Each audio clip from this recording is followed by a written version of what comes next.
주님을 의지하는 든든한 사람이여 영원 보고 우뚝 솟은 시온산 닮았소라.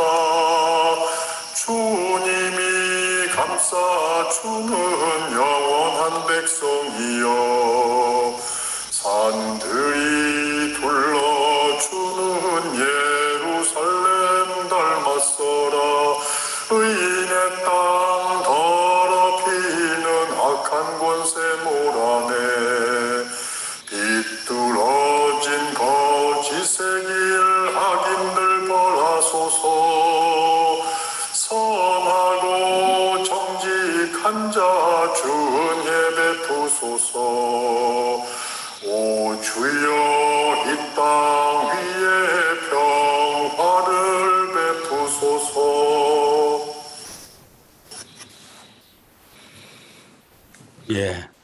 오늘 읽은 본문의 말씀은 그 레위기 얘기가 지금 현대인으로서는 좀 감이 잘 안 오는 그런 내용이잖아요. 닫고 어쩌고 저쩌고. 그것은 그 당시에 단순한 이 레위기가 쓰여졌을 당시에 그 단순한 유목민 사회에서 있었던 그런 상황에서 쓰여진 거죠. 그러니까 그 당시로서는 상당히 정교한 내용이었을 겁니다.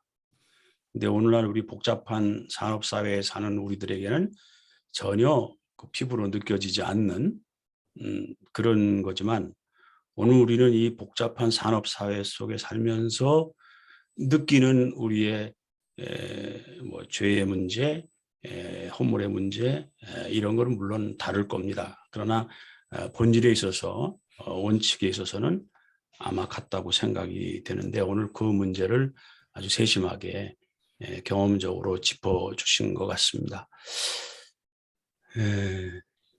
우선 소감 오늘 담화를 들으시고 나는 이렇게 느꼈다. 이런 얘기를 누가 해주실 수 있으면 좋겠네요. 정영민 목사님은 마이크가 켜진 거고 원래 다른 분은 켜졌으니까 그냥 시작하시죠. 네, 우리 박정섭 자매님 감사합니다. 근데 사실은 저희가 막 그 본문에 우리 지성수 형제님께서 본문을 읽어주셨을 때 이 속건제 또 속죄제 이렇게 희생제사 문제를 가지고 굉장히 집중을 했어요. 그런데 이제 말씀하신 말씀을 들으면서 다시 한번 박정섭 자매님께 오늘 이 성경 본문과 박정섭 자매님께서 우리에게 주시고자 했던 주제의 핵심 센텐스 그걸 우리에게 다시 한번 강조해 주시면 우리가 토론할 때 도움이 되지 않을까 이런 생각을 해봤습니다. 저는 늘 이렇게 직업적으로 이렇게 코드가 성경이 탁 나오면 거기에 대해서 머릿속에 이전에 공부하거나 배웠던 게 있어서 그걸로 탁 바로 가가지고 그걸로 생각하려는 병이 걸려 있거든요. 그래서 그런 걸 최대한 안 하려고 하는데 그러면 자꾸 그걸로 설명을 하려고 그래요. 그래서 그게 굉장히 저는 참 잘못됐다고 생각합니다. 제가 그래도 지적을 해주셨으니까 이 레위기에서 이 성결법전 어떤 것은 부정하고 어떤 것은 성결하다. 근데 그리스도인의 삶이 성결하게 살아야 되는데 우리가 어떻게 해서 부정하게 되느냐. 그런데 우리 지성수 선생님 말씀해 주셨던 것처럼 4,000년 전 이상의 이 고대 유목민들의 삶 가운데서 그들의 문화 속에서 어떤 것은 정결하고 어떤 것은 부정한다. 그 얘기를 우리가 이 21세기 알아들을 수 있느냐. 그런데 굉장히 간단한 원리는 예를 들어서 제가 늘 말씀드립니다만 지금 벌써 여러 번 말씀드린 것 같아요. 흙이 더러운가 부정한가 부정하지 않은가 라고 묻는다면 흙은 채소와 과일과 꽃을 피우는 흙은 너무나 하나님이 만드신 흙 자체가 부정하고 정한 것이 아니죠. 근데 그 흙이 우리가 먹는 밥 위에 팍 뿌려지면 부정하게 되는 거거든요. 오늘 이 성결법전에 부정하고 성결하고의 근거가 보면 이 질서의 교란. 그러니까 거룩한 것이 서지 못할 곳에 서 있는 것을 보거든, 이런 예수님 말씀하신 것도 있잖아요.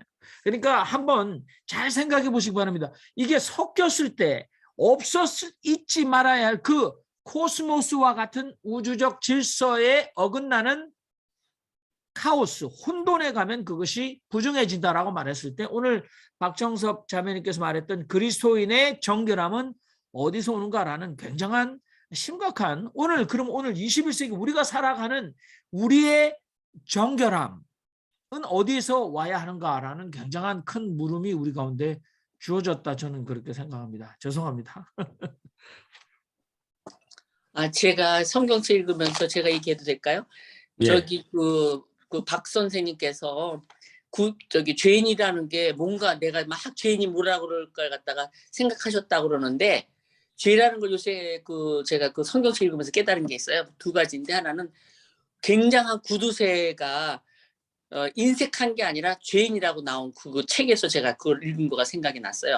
굉장한 구두쇠는 인색한 게 아니라 죄인이다. 우리가 남이 도와줄 사람이 옆에 있는데 안 도와주는 게 죄다. 내가 뭐 남을 갖다 때리고 뭐 악하게 해서 죄가 아니라 나 옆에서 굶어가는데 그 사람 안 도와준 게 내가 죄인이 되는 거고, 또 하나는 야고보서 2장 26절을 읽고 여기서 깜짝 놀랐는데, 그 뭐냐면 영혼하고 우리가 바디가 있는데, 우리가 몸이 있는데 스피릿이랑 같은 관계잖아요. 영혼이 없는 몸이 죽은 거잖아요. 바디만 있으면 이게 영혼이 없으면 죽은 건데, 우리가 크리스찬이라 그러면서 믿음이 있다면서 디드 행함이 없는 거는 또 죽은 거라. 이게 기가 막힌 그게 내가 그거서 생각했는데, 그 몸하고 스피릿이 똑같듯이 믿음하고 페이스하고 디드랑 똑같은 거예요. 페이스 믿음 믿습니다 하면서 아무것도 안 하고 나는 굉장히 정결한 사람이다. That's nothing. 그거가 죽은 거라 이거죠. 그래서 그거가 요새 내가 그것에 대해서 내가 생각하는 거니까, 죄인이라는 게 누가 남을 해치는 게 죄인이가 아니라 뭘 안 하는 게 죄인이라고는 생각이 듭니다. 감사합니다. 예. 적극적인 의미에서 죄를 해석해 주셨어요. 또 신성남 형제님. 네, 생각해 주셨어요? 예, 말씀하세요. 네, 오늘 말씀 잘 들었습니다. 오늘 본문이 레위기라서 저는 이제 약간 긴장을 했습니다. 왜냐하면은 레위기는 저한테는 수면제거든요. 이거 뭐 폈다 하면 잠 쏟아집니다. 그래서 어떤 내용일까 이제 상당히 기대도 했었는데요. 말씀 중에 그 공동체 이야기를 좀 해주셨어요. 저는 사실 이 공동체를 생각할 때마다 그게 뭐 어떤 공동체든, 물론 뭐 직장이나 뭐 학교나 이렇게 억지로 짜지는 공동체도 있죠. 그러나 이제 교회 공동체, 또 우리 같은 이런 작은 공동체는 뭐 억지로 뭐 출석 부르는 데가 아니잖아요. 뭐 카드 찍어야 되는 것도 아니고. 그런데 이런 데 나와서 이렇게 참여해 주시는 분들을 볼 때마다 저는 이게 참 한 분 한 분 너무나 귀하다, 그런 생각을 늘 가지고 있습니다. 제가 한 몇 년 전에 그 작은 공동체를 이제 같이 한 적이 있어요.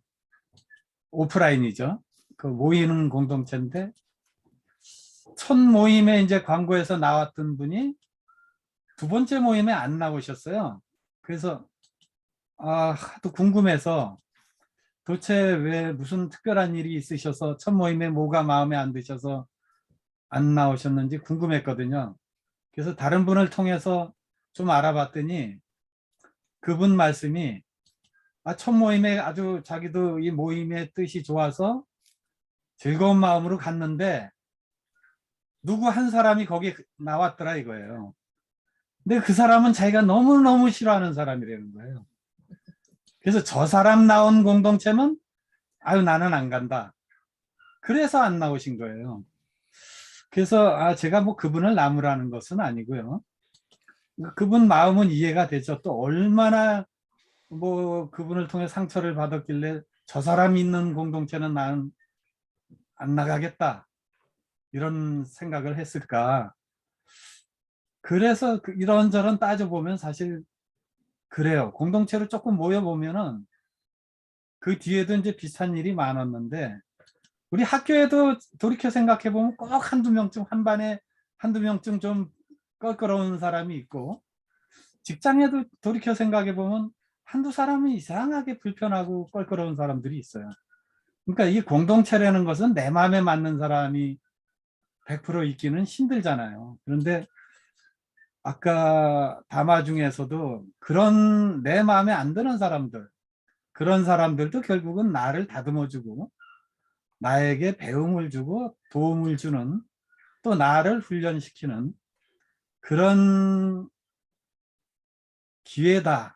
그런 생각을 갖는 것이 저는 참으로 성숙된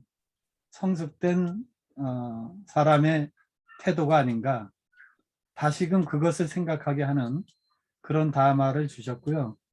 뭐 늘 제가 드리는 말씀이지만, 저는 이렇게 뭐 우리가 모여서 대단한 일을 하고 있는 것은 아니지만, 그래도 일주일에 한 번씩 이 시간을 기억해서 나와서 그 얼굴만 봐도 마음이 편하고 기쁘고, 목소리 한번 들어도 즐겁고, 그런 아름다운 공동체로 우리가 갔으면 좋겠습니다.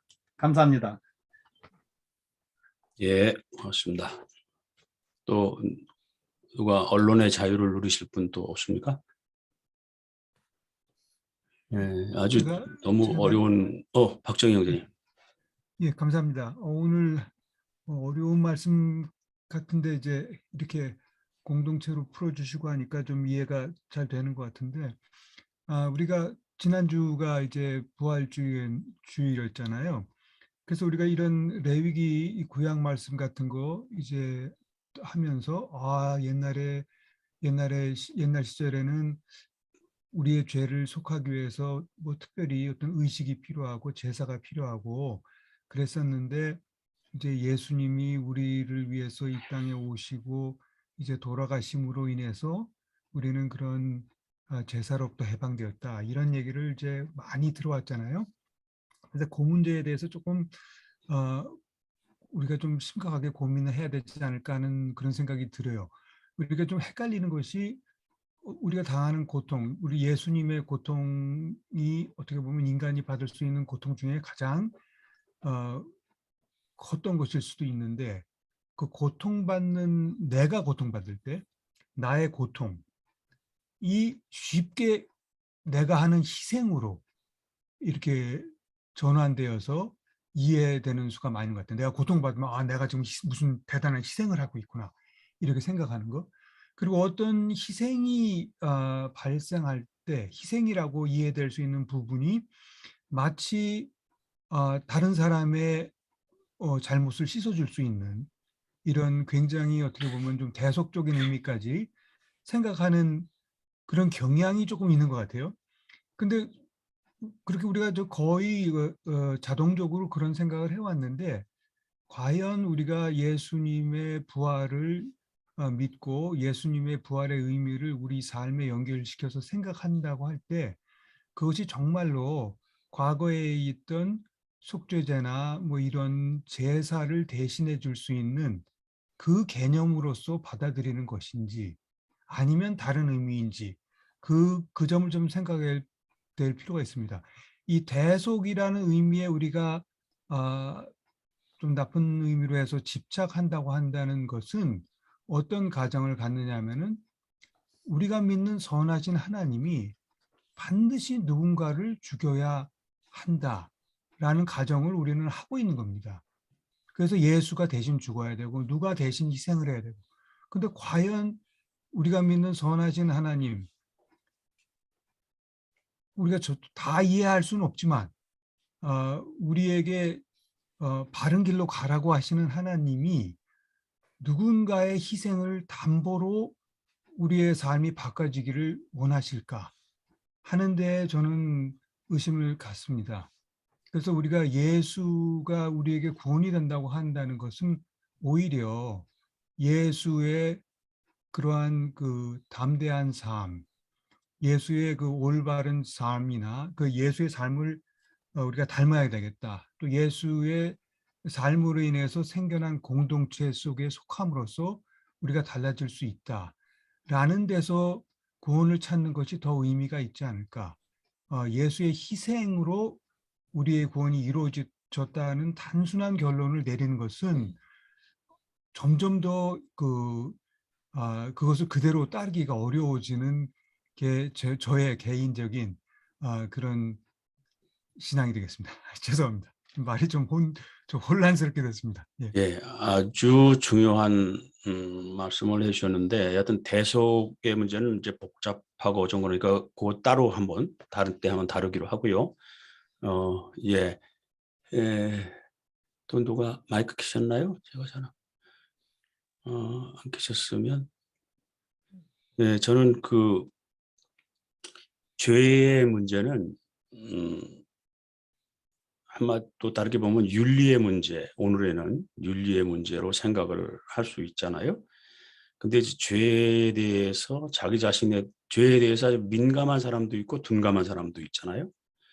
그런 것처럼 윤리에 대해서도 둔감한 사람과 민감한 사람이 있지요. 그래서 제가 만든 말이지만 윤리적 조루증이라는 말을 제가 만들었어요. 윤리적 조루증. 나중에 한번 얘기할 기회가 있으면 좋겠습니다.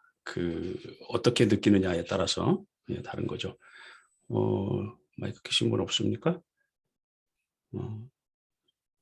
카나다에서 얘기하셨고, 우리 이 교수님은 특별히 뭐 유감이 있으신 거 없으세요? 오늘 없으시면은 뭐 저거 하시고, 있으시면은 이야기를 좀 한 말씀 해주시면 좋겠습니다.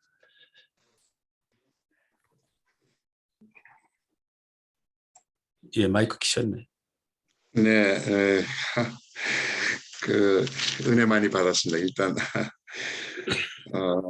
근데 우리 기독교가 이제 그 원죄부터 이제 죄를 많이 강조하고, 그래서 나는 죄인입니다. 그래서 늘 이제 회개하는 정신에서 살아야 되는데, 저는 이제 어려서부터 기독교 가정에서 이제 너무 그런 교육을 받고 자라면서 이거 언제부터 죄에서 해방이 될 수 있나 하는 그런 생각을 이제 많이 했어요.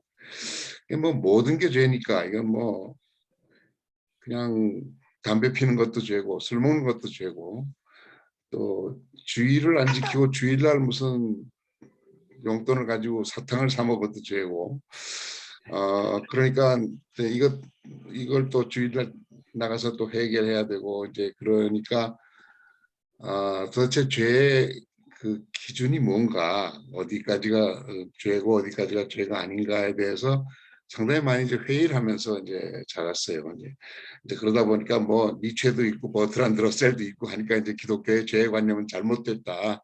너무 인간을 갖다 구속하고 그 모든 욕망의 추구를 갖다 다 죄로 보는 건 정말 그건 잘못된 것이다. 이제 그렇게 하기 때문에 그러다 보면 또 이제 그 한계가 무너져 가지고 모든 것도 다 괜찮은 것 같고 죄가 아닌 것 같고 그럼 이것도 해도 되고 저것도 해도 되는 것이 아니냐. 그래서 정말 죄가 되는 것과 죄가 안 되는 것의 기준이 뭔가 하는 게 늘 이제 그 문제가 되고 아마 우리가 구약 시대 때부터 지금까지 보면 그 기준이 많이 변한 것 아니겠습니까? 뭐 그 당시에는 동성애를 해도 죄고 말이죠. 물론 그 여러 가지 이제 그 우리가 성경에 나타나는 그런 엄격한 그런 것들이 있는데 그래서 이런 건 아마 우리가 앞으로 많이 좀 토론을 해봐야 될 것 같습니다. 그래서 또 선교를 하고 전도를 하는 데 있어서도 그 기독교가 뭐 너무 우리나라에서는 특히 이제 제사 지내는 것도 죄고 뭐 무슨 술 담배 하는 것도 죄고 무슨 화투놀이 하는 것도 죄고 이제 이렇게 초대 교회부터 이제 이렇게 죄를 너무 강조하다 보니까 전도에도 방해가 되었지만 기독교의 진실을 갖다가 알리는데도 이것이 장애가 된 것이 아닌가 그런 점은 우리가 좀 반성하면서 우리 오늘 말씀에는 상당히 섬세하게 그 죄의 문제를 이렇게 구별해서 반성을 해 나가셨는데 그런 것 좀 우리 다시 한번 읽고 생각해 볼 점이 많은 것 같습니다. 네, 감사합니다. 예, 역시 프로답게 아주 중요한 말씀을 해주셨습니다. 사실 우리 기독교가 죄를 많이 지은 종교죠. 죄 때문에 죄를 많이 진 종교. 그래서 니체가 기독교를 노예의 종교라고 했지 않습니까? 근데 노예의 종교라고 한 게 뭐냐면 바로 이거예요. 죄의 문제를 가지고 온 인류에게 뒤집어 씌워서 도매금으로 죄인을 만들어 놓고 거기에 묶어놨다. 간단하게 얘기하면 이제 그런 얘기인데 거기에 대해서 앞으로 한번 깊이 있게 얘기할 시간이 있으면 좋겠습니다. 다만 한 가지 생각이 나는 거는 그 하버드 대학의 마이클 셀든이 정의란 무엇인가 그거 아주 센세이셔널한 그런 반응을 일으켰잖아요. 근데 사실 정의가 무엇인지 모르는 사람이 어디 있습니까? 근데 그 사람이 왜 그거 가지고 이렇게 대박을 쳤느냐? 그 정의의 문제를 아주 세밀하게 다뤘거든요. 세밀하게 다루어서 정말 아주 대수술을 했죠. 하는 것처럼 우리 기독교에서 사실 중요한 것은 죄란 무엇인가 라는 문제일 겁니다. 지금 말씀하신 것처럼 죄의 문제가 잘못 오용돼서 기독교가 수많은 죄를 저지르는 오히려 그런 교사 속에 그런 일도 있었고요. 그런데 오늘은 우리 박정수 자매는 아주 섬세하게 개인의 그 심령의 문제에서 이 죄의 문제를 다루어 주셨습니다. 자, 또 누구? 임원 형제님. 네, 이원 형님 계셨어요? 예. 네. 저는 이게 죄에 대한 선입관이 많이 이제 해제되고 해방된 계기가 심리학을 공부하면서 많이 그런 것들이 완화가 됐는데 그때 이제 많이 우리에게 통용됐던 심리학적 논리가 무엇이냐면 감정에는 죄가 없다. 이 한마디가 참 큰 해방이 되었어요. 왜 이 말을 하냐면 상담가가 내담자를 이해함에 있어서 내담자의 그 상황과 그 한계에 그럴 수밖에 없는 그 사람의 모든 행위를 이해해야만 상담이 가능하잖아요. 이게 실정법을 어겼다든지 뭐 범죄자라든지 뭐 그런 정도의 수준의 내담자가 아니라면 그 사람의 모든 것을 이해하는 차원에서 그 말이 있는데 저는 곰곰이 생각해봤어요. 정말 기독교가 자유와 해방을 말하는지 아니면 과도한 죄책감으로 억압하고 때로는 사람을 지배하고 조종하고 통제하려고 하진 않았는지 그런 고민들 속에서 심리학은 죄에 대한 내면의 이해 그리고 인간의 관계성에 의해서 죄를 강조하는 것이 어떤 결과를 낳느냐에 대한 그런 죄의 죄 지배하는 자들의 죄를 강조하는 역사에 대해서 어렴풋하게나마 좀 이해할 수 있는 그 계기였고요. 제가 최근에 이제 유발 하라리의 사피엔스 책을 소개하는 방송을 봤는데 종교의 기원을 인간이 이제 사피엔스가 지구를 지배하기 시작하면서 옛날에 인간이었을 때는 맹수들과 싸워서 이길 수가 없었는데 맹수들과 싸워서 이기면서 이 세상의 지배자로 나타났을 때 등장한 것이 종교였는데 왜 그런고 하니 인간들이 이제 짐승을 막 사냥하기 시작했는데 짐승을 죽이는 것에 대해서 허락한 것이 종교였고 그 종교의 교리가 인간이 짐승보다 우월하다. 가령 성경에서 인간 보고 이 세상을 지배하라고 신의 대리인 역할, 신에게 받은 그 위임 권한으로 이 세상을 지배하고 있다라고 하면서 동물을 죽이는 것에 대한 죄책감을 희석시키려고 종교가 등장했다라는 주장을 사피엔스에서 유발 하라리가 했거든요. 근데 이제 가만히 보니까 우리 문명이 발전하면서 저는 느끼는 게 그거예요. 우리 정말 지구에 닭이 수명이 10년인데 인간들이 닭을 사료를 조금 주고 적당히 키우고 젊은 시절에 어린 나이에 먹어야 육질이 좋으니까 한 달밖에 못 산다고 합니다. 10년 살 수 있는 닭이. 돼지도 10년 살 수 있는데 6개월밖에 못 살아요. 솔직히 대한민국, 미국, 일본, 유럽 이런 나라에 사는 사람들이 다 죄인이라고밖에 네, 생각 못 할 것 같아요. 오히려 사람들을 미워하고 실망하고 또는 뭐 거짓말하고 이런 필부들이 하는 일상의 그런 자잘못은 아무것도 아닌 것 같아요. 그거에 비하면 진짜. 그래서 우리 기독교인들이 가져야 할 죄의 감수성은 무엇인지에 대해서 오늘 짧게 오늘 이렇게 화두를 던지지만 그것에 대해서 좀 심도 있게 우리 아둘람 공동체에서 계속 이야기했으면 어떨까 싶습니다. 오늘 말 길었네요. 죄송합니다. 예. 예, 아주 중요한 얘기를, 좋은 얘기를 해줬습니다. 그러니까 심리학 공부를 해보니까 감정은 죄가 없다. 그러니까 죄에서 했던 해방을 오히려 느낄 수 있는 공부를 해주셨다고 얘기하셨는데, 뭐 재밌는 게요. 요 얘기하니까 해당이 되는데 예수님께서 음욕을 품는 자마다 스스로 가늠한 자다. 어떻게 생각하세요? 그러면 감정은 죄가 없는데. 예, 거기에 대한 또 해석이 또 재미있는 해석인데 시간이 없으니까 오늘은 그냥 그렇게 문제만 제기하고요. 그 중세 시대를 우리가 중세 시대 영화 같은 걸 보면은 종교가 무자비한 폭력인 시대가 있었죠. 종교가 폭력이었죠. 죄라는 채찍으로 그런 시대를 거쳐왔습니다. 우리 인류 문화는. 그래서 죄에 대한 감수성은 곧 윤리의 문제인데 아까 말씀드린 대로 윤리적 조루증이 걸리면 그냥 간단한 것만 봐도 그냥 죄 이렇게 생각을 하는 거죠. 오히려 지금 임원 형제가 지적한 대로 그런 산업의 문제 이런 데서 정말 큰 죄를 짓고 있으면서 그런 걸 못 느끼고 뭐 이렇게 되는 그런 결과들이 더 생기는 거죠. 우리 기독교가 할 일이 참 많습니다. 그러면서 또 김용 저기 김웅재 형제. 위스벤 우리 김 예, 오늘 담화 정말 너무 감사합니다. 그 어려운 레위 이 본문을 오늘 우리 팬들을 살아가는 우리 삶에서 어떻게 적용을 해야 될 것인가, 그 정말 고민되는 문제인데 공동체와 연관해서 이제 거기에서 죄 문제를 이렇게 생각해보고 그래서 거기에 더 민감해져야 하고 이런 문제까지 다뤄주셔서 저는 정말 너무 감사합니다.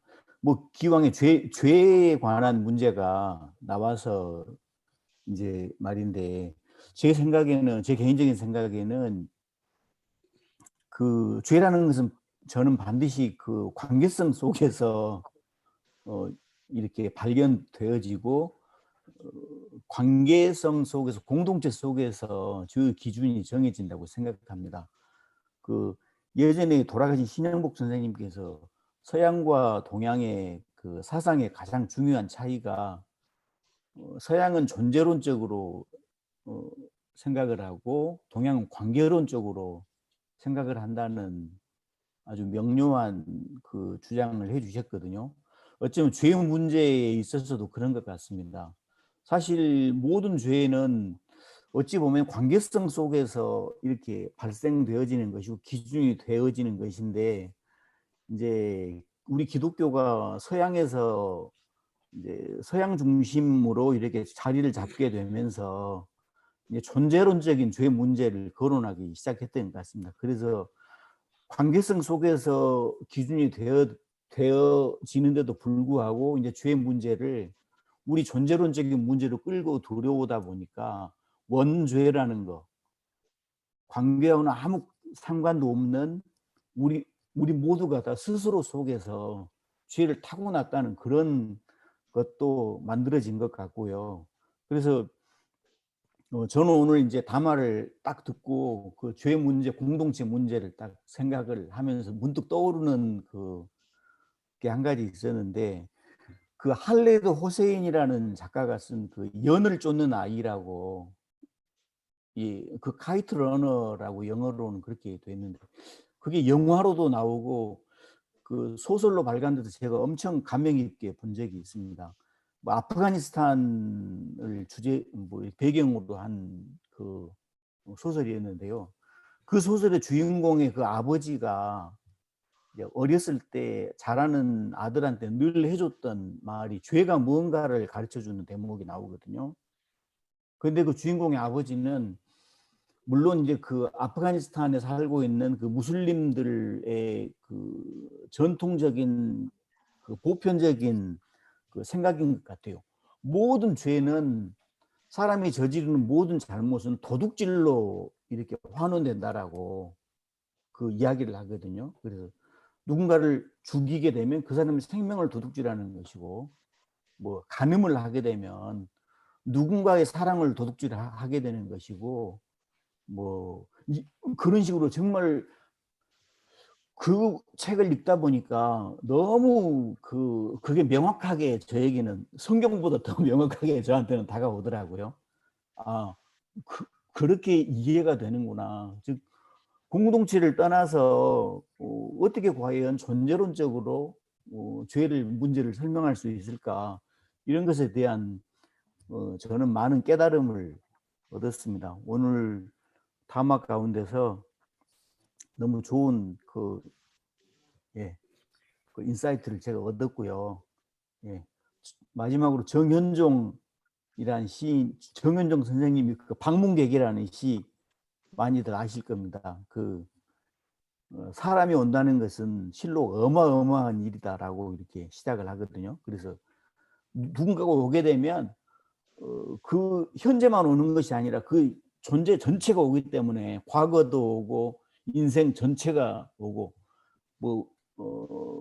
하다못해 그 사람이 넘어져 본 경험, 또 부서지기 쉬운 그런 모든 것들을 다 우리가 이렇게 함께 하는 거고 서로 나누는 거고 하기 때문에, 그런 의미에서 공동체 속에서 환대, 부족함, 죄까지, 죄로 보이는 것까지 다 받아들일 수 있는 그런 마음들을 갖게 해주는 것 같습니다. 감사합니다.